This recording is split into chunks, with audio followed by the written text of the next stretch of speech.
त्रिभुजों की सर्वांग समता पर आधारित इस वीडियो में सबसे पहले हम लोग समरूप और सर्वांगसम आकृतियों को समझेंगे।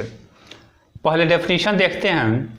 समरूप त्रिभुज का मतलब है कि ऐसी आकृतियां जिनके रूप यानी आकृति एक जैसी हो, अर्थात देखने में एक जैसे हों, उनकी साइज जो है आकार बड़ा छोटा हो सकता है। और सर्वांगसम का मतलब है सर्व अंग सम, इसके नाम में ही लिखा हुआ है सर्वांगसम, कि उस आकृति में जितने भी अंग हैं सभी समान हों, अर्थात ऐसी आकृतियां जो रूप में अर्थात आकृति में एक जैसी हों, देखने में एक जैसी हों और उनकी साइज भी आकार भी बराबर हो, तो ऐसी आकृतियों को सर्वांगसम आकृतियां कहते हैं। जैसे उदाहरण के तौर पे ये देखिए, ये 3 गिलास हैं जिसमें 2 गिलास एक साइज के हैं, तीसरी वाली कुछ लंबी है।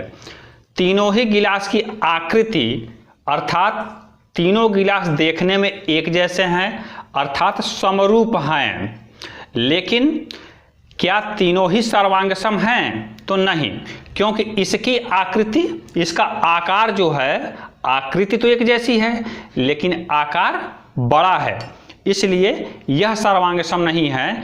ये 2 छोटे गिलास आपस में सर्वांगसम हैं और ये तीनों गिलास आपस में समरूप हैं। ये 2 गिलास आपस में सर्वांगसम तो हैं ही, साथ में समरूप भी हैं। समरूप इसलिए कि देखने में एक जैसे हैं, आकृति एक जैसी है, और सर्वांगसम इसलिए कि आकृति के साथ साथ साइज भी बराबर हो गई है। आइए एक और उदाहरण लेते हैं। ये 1 रुपये का सिक्का है, ये 25 पैसे का सिक्का है। दोनों की आकृतियां एक जैसी हैं, वृत्ताकार हैं, लेकिन साइज अलग अलग है, इसलिए ये दोनों ही आकृतियां समरूप हैं, सर्वांगसम नहीं है। लेकिन अब ये 2 मार्कर को देखिए, दोनों ही मार्कर देखने में भी एक जैसे हैं, आकृति एक जैसी है और आकार अर्थात लंबाई मोटाई एक जैसी है, तो आकृति और आकार दोनों ही बराबर हैं इनके, इसलिए ये दोनों ही सर्वांगसम हैं। वास्तव में यदि 2 आकृतियां सर्वांगसम हैं तो जैसे कि परिभाषा में लिखा है, यहाँ ध्यान देंगे कि इनकी आकृति बराबर है, पहले ही बराबर हो जाएगी तो वो समरूप हो जाएगा। अर्थात सर्वांगसम आकृतियां समरूप हैं, लेकिन समरूप आकृतियां सर्वांगसम हो ये कोई ज़रूरी नहीं है। सर्वांगसम तभी होगी जब उनके आकार भी बराबर हो जाएंगे। जैसे कि अब कुछ इन चित्रों को देखते हैं। ये वृत्त के चित्र हैं, आप देख रहे हैं। पहला और दूसरा वृत्त आकृति और आकार दोनों ही में बराबर है, लेकिन तीसरा वाला वृत्त जो है आकार में छोटा है, इसलिए पहला और दूसरा आपस में सर्वांगसम कहलाएंगे। लेकिन तीसरे की आकृति छोटी है, लेकिन देखने में तीनों ही एक जैसे हैं, तो तीनों ही समरूप कहलाएंगे आपस में, लेकिन सर्वांगसम केवल पहला और दूसरा है। इसी तरह इस चित्र को देखिए, नीले वाले को, ये आयत का चित्र है। एक बड़ा आयत है, एक छोटा आयत है, हैं तो दोनों ही आयत देखने में एक ही जैसे हैं, लेकिन बड़े छोटे होने की वजह से इनके आकार जो है बराबर नहीं है। आकृति तो बराबर है लेकिन आकार बराबर नहीं है, इसलिए ये दोनों समरूप हैं, सर्वांगसम नहीं हैं होंगे। ये वर्ग देखिए, दोनों ही वर्ग बराबर हैं, आकार भी बराबर है, आकृति भी एक जैसी है, देखने में एक जैसे हैं, इसलिए ये दोनों ही सर्वांगसम है। अब हम लोग पूरा ध्यान त्रिभुज की सर्वांगसमता पर केंद्रित करेंगे। आइए त्रिभुजों की सर्वांगसमता को समझते हैं। चित्र नंबर 1 और चित्र नंबर 2 को अगर ध्यान से देखें तो हम पाते हैं कि दोनों देखने में एक जैसी हैं, अर्थात आकृति एक जैसी है और इनके साइज भी एक जैसे हैं, बराबर हैं। तीनों भुजाओं को अगर देखें, नाप लें तो तीनों ही बराबर हैं, इसलिए ये दोनों ही त्रिभुज सर्वांगसम हैं। लेकिन तीसरे त्रिभुज को अगर हम लोग ध्यान से देखें तो देखने में तो ये पहले और दूसरे के जैसा ही है, लेकिन आकार में छोटा है, इसलिए ये तीसरा त्रिभुज इनका सर्वांगसम नहीं है लेकिन समरूप है। इसी बात को इन त्रिभुजों में भी देखा जा सकता है। पहला और दूसरा त्रिभुज सर्वांगसम है, तीसरा त्रिभुज भी घुमा दिया गया है, दूसरे वाले को ही घुमा दिया गया है। जो 10 सेंटीमीटर की भुजा थी वो इधर चली गई है, तो इसलिए ये भी सर्वांगसम है, त्रिभुज के घुमाने से कोई फर्क नहीं पड़ता है। चौथा त्रिभुज देखिए इनके समरूप है। इस लाल वाले त्रिभुज को अगर देखा जाए तो इसके दो हिस्से बराबर बराबर कर दिए गए हैं और दोनों ही हिस्से एक जैसे हैं, एक आकार के हैं, एक आकृति के हैं, इसलिए ये सर्वांगसम है। लेकिन यहाँ से अगर एक रेखाखंड खींच दिया जाए तो देखिए एक छोटा सा त्रिभुज बना, ये वाला, ये त्रिभुज और ये त्रिभुज बड़ा वाला, ये दोनों ही देखने में एक जैसे हैं। ये बड़ा वाला है और छोटा वाला भी वैसा ही बना हुआ है, लेकिन छोटा होने की वजह से, साइज में छोटा होने की वजह से ये दोनों ही सर्वांगसम न होकर समरूप हैं। त्रिभुजों की सर्वांगसमता में सबसे पहले हम पढ़ते हैं त्रिभुज की संगत भुजाएं और संगत कोण किसे कहते हैं। इसके लिए मेरे पास देखिए ये एक जैसी आकृति और एक जैसी माप यानी आकार के दो त्रिभुज हैं, एक लाल है एक हरा है। लाल वाले त्रिभुज के कोणों को ए, बी और सी नाम दिया गया है, हरे वाले त्रिभुज को पी, क्यू और आर नाम दिया गया है। दोनों त्रिभुज एक दूसरे के बराबर हैं, आकृति में भी और आकार में भी, इसलिए यदि दोनों त्रिभुजों को एक दूसरे के ऊपर रखें तो चूंकि ये सर्वांगसम है, सभी अंग समान हैं, तो एक दूसरे को पूरी तरह से देखिए ये ढक लिए हैं। जैसा कि सर्वांगसम त्रिभुज की परिभाषा ही थी कि दोनों आकृतियां एक दूसरे को पूरी तरह से ढक लेंगी। ढकने का मतलब ये है, देखिए ये त्रिभुज ए बी सी और त्रिभुज पी क्यू आर, मैंने चित्र भी बना दिया है कि जितने अंश का कोण ए है उतने ही का पी है, बी और क्यू बराबर हैं, सी और आर बराबर हैं। इसी तरह साइज देखिए पी क्यू और ये साइज, ये साइज, ये साइज, ये साइज और ये नीचे वाला साइज, आपस में तीनों साइज बराबर हैं। ऐसे ही कोण जो एक दूसरे को पूरी तरह ढक लेते हैं, यानी कोण ए और कोण पी एक दूसरे को ढके थे, इसलिए ये संगत कोण कहलाते हैं। कोण बी को कोण क्यू ने ढका था, अर्थात दोनों बराबर थे, ये संगत कोण हैं, और कोण सी ने कोण आर को ढका था, इसलिए ये कोण आपस में संगत कोण कहलाते हैं। इसमें ध्यान ये देना है कि जैसा कि एक दूसरे को ढके हुए थे, यदि किसी दूसरे कोण पर सेट बैठाएं तो फिर ये ढकेंगे नहीं।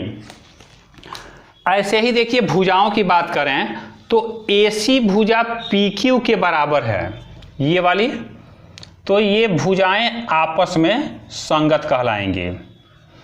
BC भुजा बराबर थी QR के, और ये तीसरा वाला AB बराबर था, AB जो था ढके हुए था किसको, PQ को। तो ये तीनों कोण और तीनों भुजाएं क्रमशः एक दूसरे के संगत हैं। सर्वांगसम त्रिभुजों में संगत कोण और संगत भुजाएं आपस में बराबर होती हैं।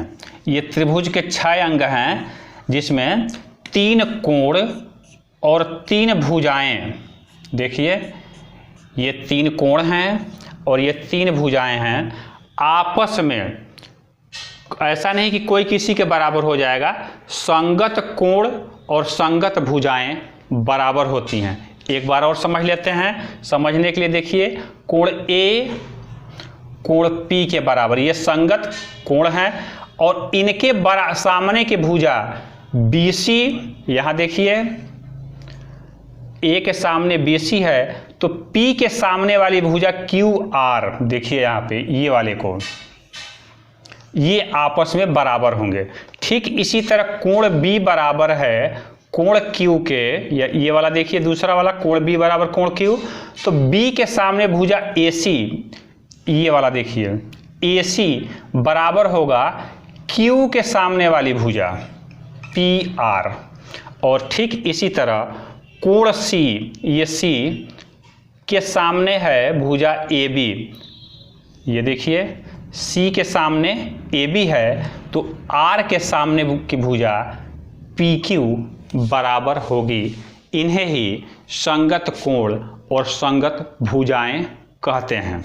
बात को संक्षेप में हम CPCT कहते हैं, अर्थात किसी दो कॉन्ग्रुएंट ट्रायंगल्स हों तो CPCT का मतलब होता है कि corresponding parts of congruent triangles, अर्थात सर्वांगसम त्रिभुजों के संगत अंग, संगत कोण, संगत भुजाएं बराबर होती हैं, ये CPCT है।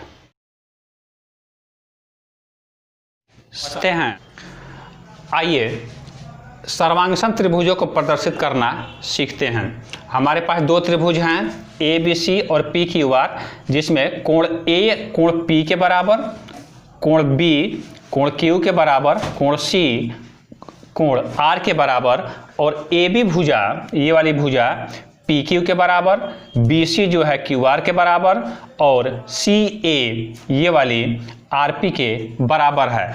अर्थात त्रिभुज के तीन कोण और तीन भुजाएं कुल 6 अंग आपस में बराबर हैं, अर्थात दोनों त्रिभुज सर्वांगसम है।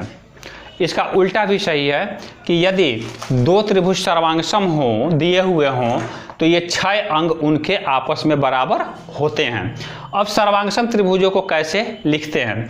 दो त्रिभुज हैं, सिर हम जानते हैं कि त्रिभुजों को उनके शीर्षों के क्रम में लिखते हैं। त्रिभुज ABC, देखिए ये सर्वांगसम का निशान है, बराबर का चिन्ह, और फिर ऐसे स्पीड ब्रेकर टाइप ऊपर नीचे ये वाला देखिएगा। ये आगे चल के अगले वीडियो में पढ़ेंगे कि ये समरूप त्रिभुज की निशानी है। अगला वीडियो भी जरूर देखिएगा, अगला वीडियो समरूप त्रिभुज पर आधारित होगा। तो देखिए अगले वाले त्रिभुज को कैसे लिखें। ऐसा नहीं है कि कुछ भी लिख देंगे PQR, चाहे QRP, चाहे RP, जो ही मन किया वही लिख दे, ऐसा नहीं है। अब क्रम से लिखना पड़ेगा।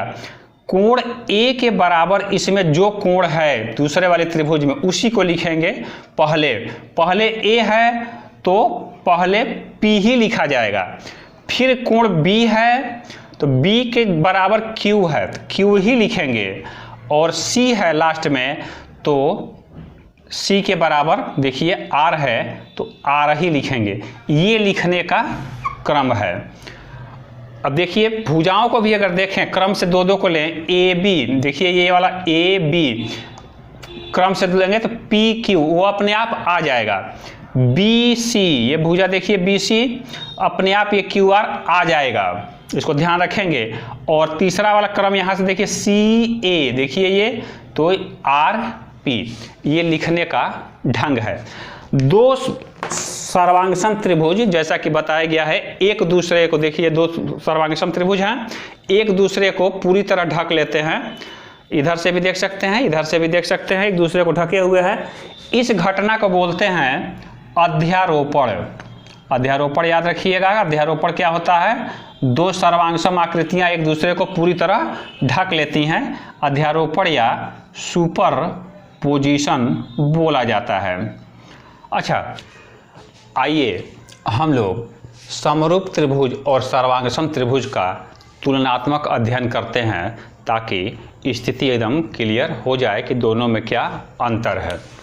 समरूप त्रिभुज, सर्वांगसम त्रिभुज।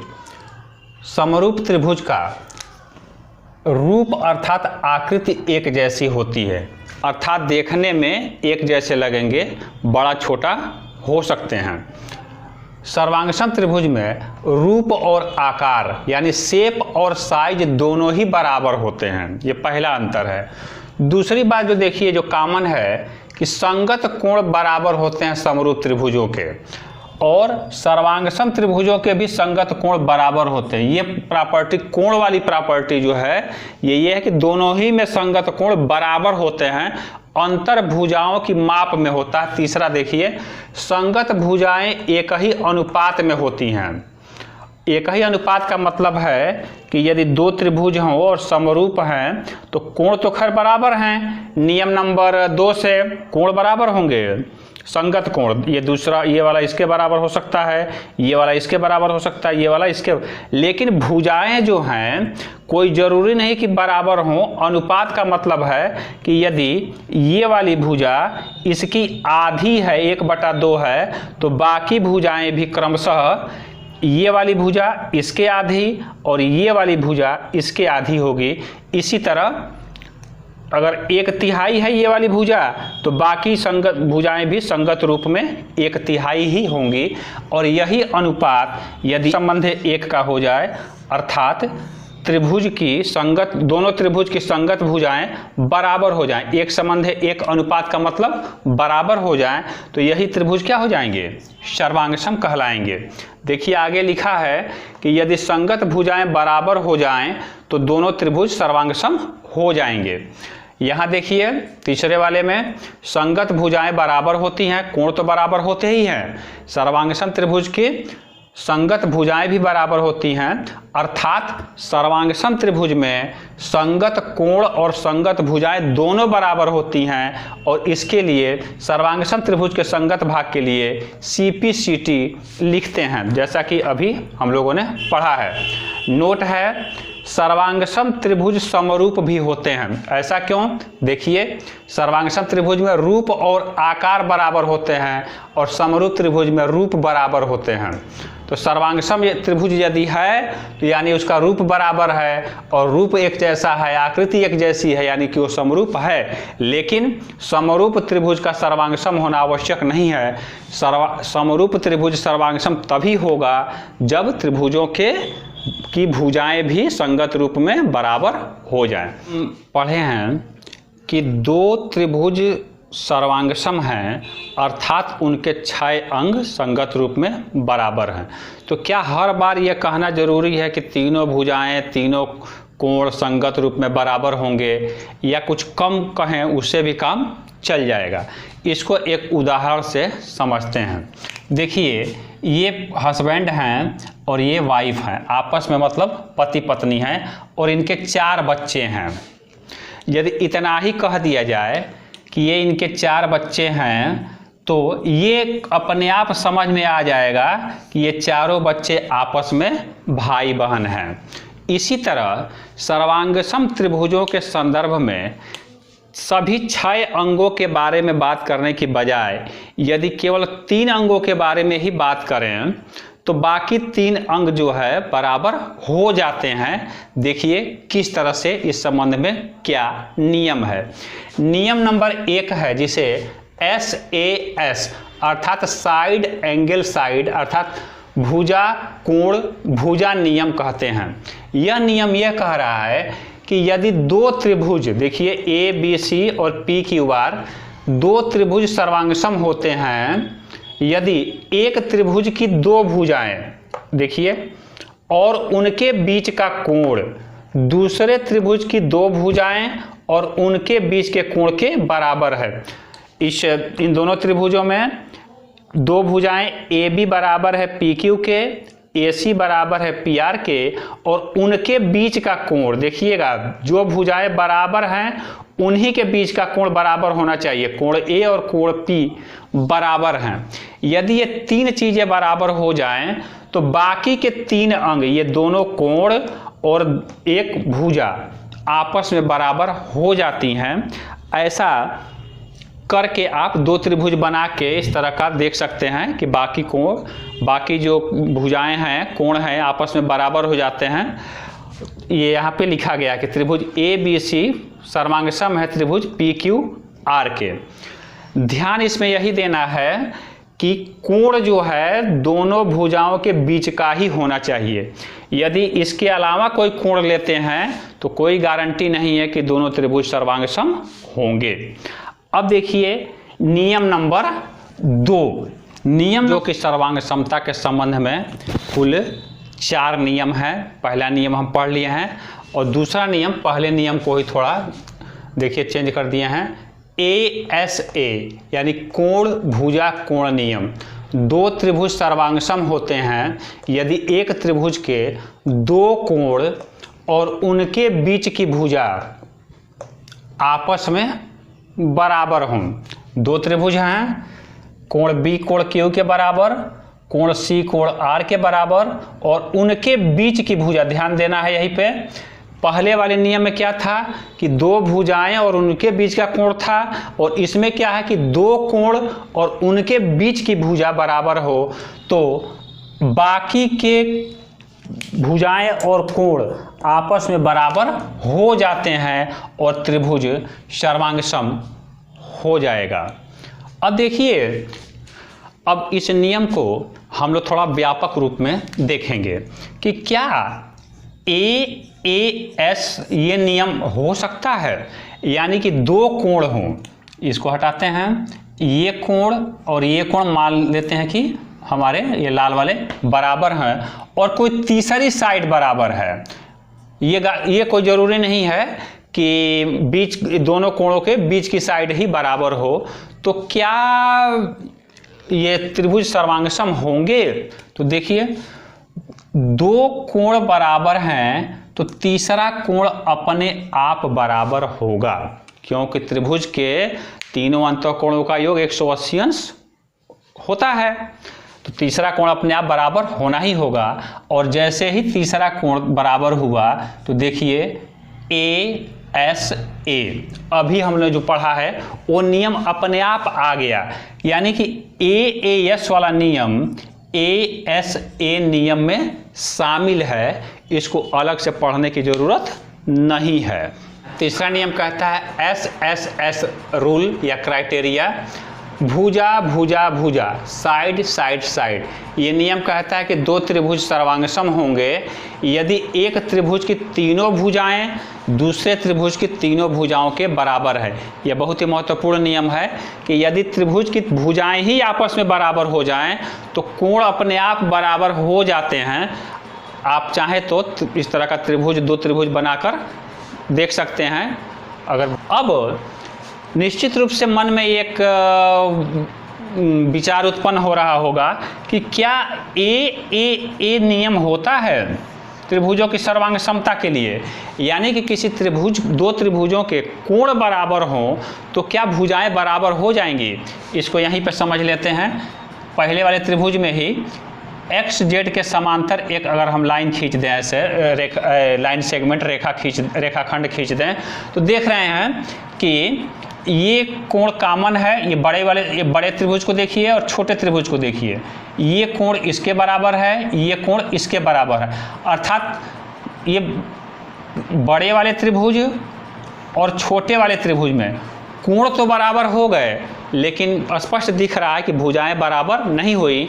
इसलिए AAA नियम जो है ये सर्वांगसम के लिए लागू नहीं होता है। इसको नोट कर लीजिएगा, बहुत ही महत्वपूर्ण है। आइए अब हम चौथा और अंतिम नियम पढ़ते हैं जो समकोण त्रिभुज के लिए लागू होता है। नियम RHS सर्वांग समता नियम कहलाता है, जो 2 समकोण त्रिभुजों में काम करता है। ये नियम कहता है, पहले तो RHS का मतलब है R माने राइट एंगल, H माने हाइपोटेन्यूस यानी कर्ण, S माने साइड यानी भुजा। ये नियम कहता है कि यदि 2 समकोण त्रिभुजों में एक त्रिभुज का कर्ण और एक भुजा दूसरे त्रिभुज के कर्ण और एक भुजा के बराबर हों तो दोनों त्रिभुज सर्वांगसम होते हैं। जैसे ये 2 त्रिभुज बने हुए हैं, जाहिर है ये 90 डिग्री का है, ये कर्ण आपस में बराबर हैं और कर्ण को छोड़ के कोई एक भुजा आपस में बराबर हों तो ये दोनों त्रिभुज सर्वांगसम होते हैं। इन चारों नियमों में हम लोगों ने देखा कि एक खास रूल के अनुसार यदि दोनों त्रिभुज के 3 अंग बराबर हों तो बाकी के 3 अंग भी बराबर हो जाते हैं। अब आइए कुछ आंकिक प्रश्नों को हल कर देखिए।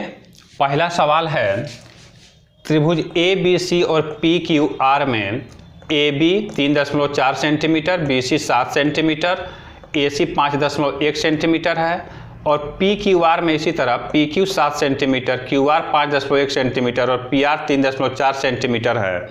तो दोनों त्रिभुजों की सर्वांग समता की जांच करनी है, परीक्षण करना है। एक रफ डायग्राम हम लोग बना लेते हैं और यहाँ पे फिर क्रम से लिख दिया गया है कि ए बी, बी सी और सी ए, इनकी लंबाई लिख दी गई है और उसी क्रम में 3.4 सेंटीमीटर की भुजा जो है वो पी आर, 7 सेंटीमीटर की भुजा यहाँ बी सी है, फिर पी क्यू है, सी ए और क्यू आर, ये क्रम से अपनी सुविधा के लिए लिख दिया गया है।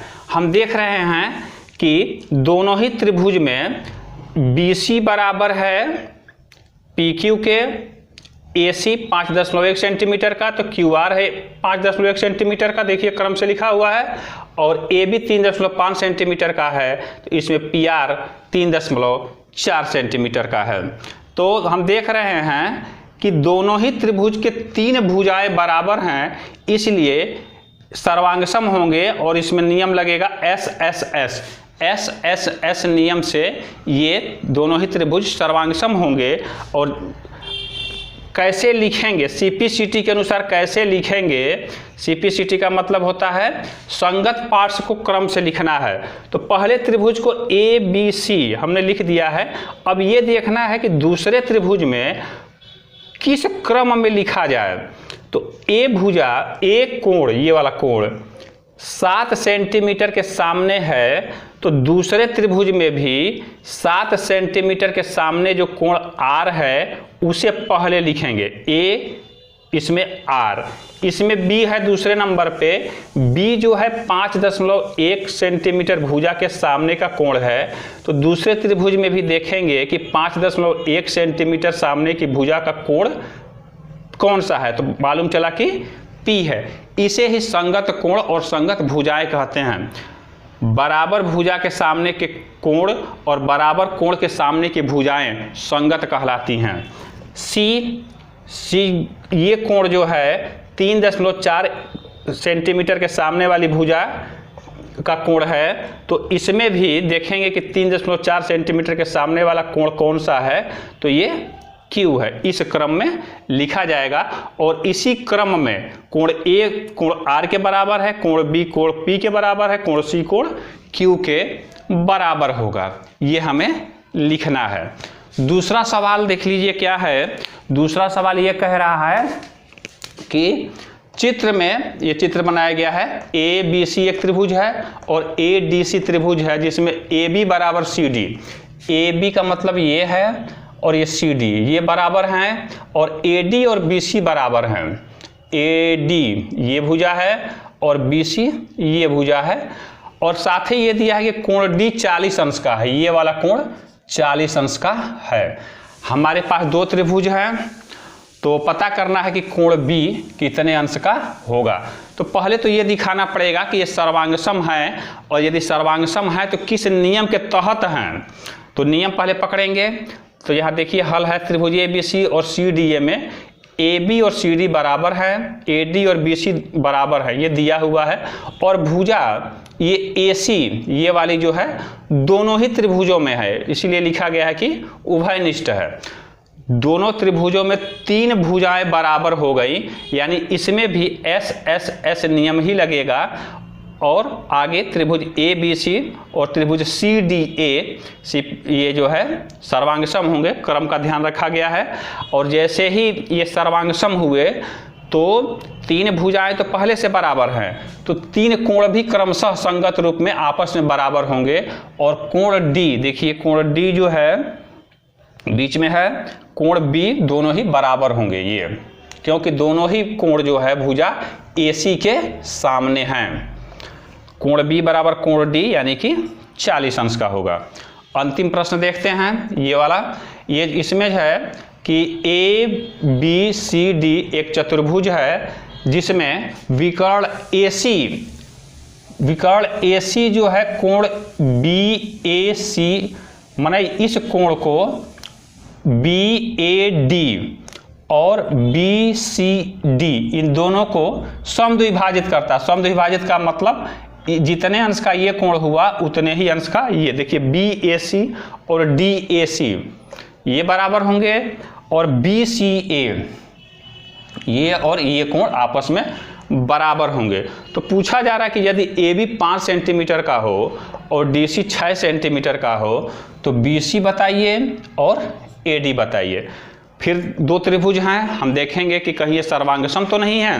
तो सर्वांगसम होने के लिए क्या क्या इसमें दिखाई दे रहा है, ये कोण बराबर है, इसमें ये डबल वाले डबल के बराबर हैं और भुजा AC कॉमन है, यानी कि कोण भुजा कोण, कोण भुजा कोण, ये नियम इसमें लगेगा। और नियम नंबर ये वाला है ASA, इस नियम से त्रिभुज ABC और ADC आपस में सर्वांगसम होंगे और जैसे ही सर्वांगसम होंगे तो भुजा AD भुजा AB के बराबर होगा, यानी ये हो जाएगा 5 सेंटीमीटर का, और भुजा CD बराबर होगा भुजा BC के। ऐसा इसलिए कि भुजा DC सामने है ये वाले कोण के, तो BC जो है इस कोण के बराबर, कोणों के सामने की भुजाएं बराबर होंगी, ये 6